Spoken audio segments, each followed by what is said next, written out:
sobrang mura, sobrang lambot, at sobrang comfortable. Ayan o, 5-in-1 na yan. Ang tela nito spandex cotton, ayan o, sobrang stretchable. Sobrang comfy pag sinuot ninyo. Ganyan ang itsura niyan. Ang gaganda ng prints. Ayan. 1, 2, 3, 4, 5. Sino mag-aakala sa presyong ganito? Magkakaroon na kayo ng sobrang gagandang shorts na pambahay, pantulog, ayan, sobrang as in talagang comfortable kayo dito kasi nga yung tela niya manipis na napaka-comfortable. Hindi naman sa see-through siya. Yung cotton spandex, ayan, ganyan siya oh. Ang ganda pati ng kanyang tahe, ayan. Tapos itong waist niya, ayan oh, stretchable. Kaya pwedeng-pwede ito pantulog o kahit pambahay lang. Ayan oh. 'Di ba? Gaganda ng mga prints. Ayan oh, 'di ba? Sobrang colorful ng designs.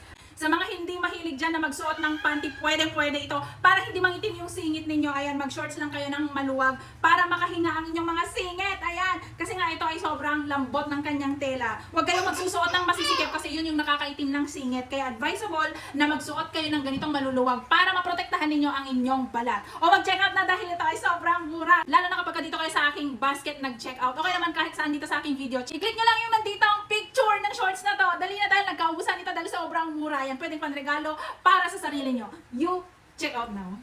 Bye-bye!